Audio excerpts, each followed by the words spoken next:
नमस्कार दोस्तों। हमारे देश में महिला अपराध के जो आंकड़े हैं, वो ये बताने के लिए काफ़ी हैं कि हमारे समाज में महिलाओं को एक अवसर के तौर पर देखने की परंपरा विकसित हो रही है। हर दिन महिलाओं के खिलाफ अपराध बढ़ रहे हैं। हालात कितने बदतर हो चले हैं कि सुप्रीम कोर्ट तक इन अपराधों के कारण हिल जा रहा है।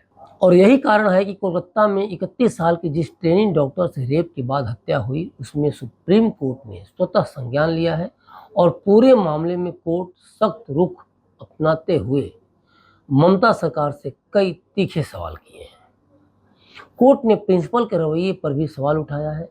सीजेआई चंद्रचूड़ ने कहा कि सुबह सुबह अपराध का पता चलने के बाद अस्पताल के प्रिंसिपल ने इसे आत्महत्या का मामला बताने की कोशिश की।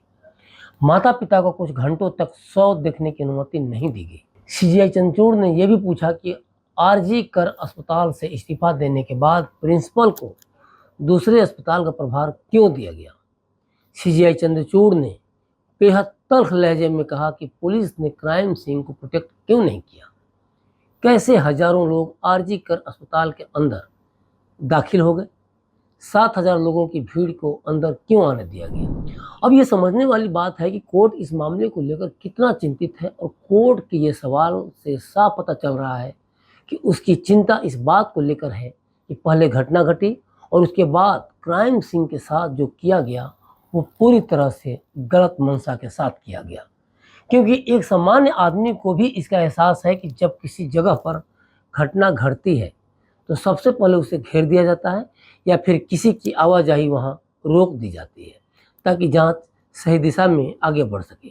लेकिन कोलकाता के आरजीकर मेडिकल कॉलेज में ऐसा नहीं किया गया, क्योंकि जिस अस्पताल में डॉक्टर के साथ यह जघन्य अपराध हुआ वो क्राइम सीन था। ऐसे जगह पर भीड़ के जाने का मतलब है सबूतों का डैमेज होना। ऐसे में किसी को गुनहगार कैसे ठहराया जा सकेगा। क्राइम सीन की सुरक्षा करना ममता बनर्जी सरकार का दायित्व था, जो करने में वो फेल रही। एक और सवाल सीजीआई का ये था कि आखिर प्रिंसिपल ने डॉक्टर केस को सुसाइड क्यों बताया, साथ ही प्रिंसिपल को दूसरे कॉलेज में क्यों ज्वाइन कराया गया। सीजीआई ने कहा कि सीबीआई इस मामले पर गुरुवार तक स्टेटस रिपोर्ट दाखिल करे। जांच इस समय नाजुक दौर में है, इसलिए डायरेक्ट रिपोर्ट कोर्ट में दी जाए। कोर्ट के सवालों से इतर अगर हम देखें तो साफ मालूम होता है कि प्रिंसिपल का घटना को सुसाइड बताना या तो जल्दबाजी में लिया गया फैसला था या फिर इस बात को लेकर वो काफ़ी कॉन्फिडेंट था कि उसके रसूख के कारण उसका कोई कुछ नहीं बिगाड़ सकता। और अगर इन बातों में दम नहीं तो क्या उसे सुसाइड केस और पूरे शरीर पर जख्मों मारपीट के केस में अंतर नहीं दिखा। दूसरी बात कि ममता सरकार क्या इतनी भोली थी कि उसे यह भी आभास नहीं था कि ऐसे मामलों में जब जांच चल रही हो तो उस वक्त राज्य सरकार की ऐसी कोई भी कार्रवाई उसे कटघरे में खड़ा कर सकती है।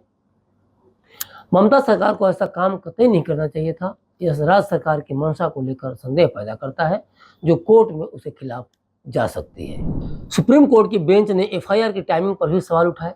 सीजीआई चंद्रचूड़ ने कहा कि 100 का पोस्टमार्टम दोपहर 1 बजे से शाम 4:45 बजे के बीच किया गया था।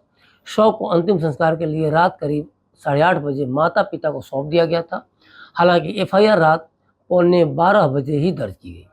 जस्टिस चंद्रचूड़ ने यह भी पूछा कि प्रिंसिपल क्या कर रहे थे, एफआईआर देर से क्यों दर्ज की गई, डॉक्टर का शव माता पिता को देर से क्यों सौंपा गया, पुलिस क्या कर रही है। माननीय कोर्ट के इन सवालों का मतलब समझते हैं आप। कोर्ट राज्य सरकार के दायित्वों की याद दिला रहा है। राज्य सरकार के सामान्य कार्य व्यवहार में भी ईमानदारी की उम्मीद रख रहा है, जो ममता सरकार के कार्यों के प्रति चूक या लापरवाही के तौर पर दिख रही है।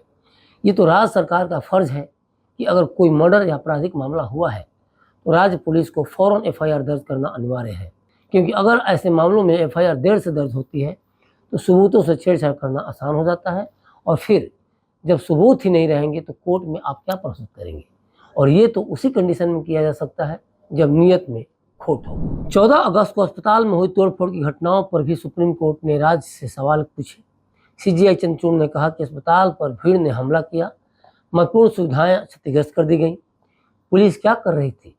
पुलिस को सबसे पहले घटनास्थल को सुरक्षित रखना चाहिए था। हमें यह समझ नहीं आता कि अधिकारी बर्बरता से निपटने में कैसे सक्षम नहीं थे। सबसे बड़ी बात यह है कि कोर्ट ने सीबीआई को 22 अगस्त तक जांच की स्टेटस रिपोर्ट दाखिल करने को कहा है। साथ ही पश्चिम बंगाल राज्य सरकार को भी तोड़फोड़ की घटनाओं की जांच की स्टेटस रिपोर्ट पेश करने को कहा गया है। Bharat chief justice DY Chandrachud, न्यायमूर्ति JV पारदीवाला और न्यायमूर्ति मनोज मिश्रा की बेंच इस मामले को लेकर सुनवाई कर रही थी। इससे पहले अस्पताल में हुई तोड़फोड़ की घटना पर हाई कोर्ट भी पश्चिम बंगाल सरकार को फटकार लगा चुका है। हाई कोर्ट ने ही जांच को पश्चिम बंगाल पुलिस से CBI को सौंपा था। तो अभी तक के लिए बस इतना ही। बने रहिए क्लिक इंडिया के साथ और मुझे दीजिए इजाज़त। शुक्रिया।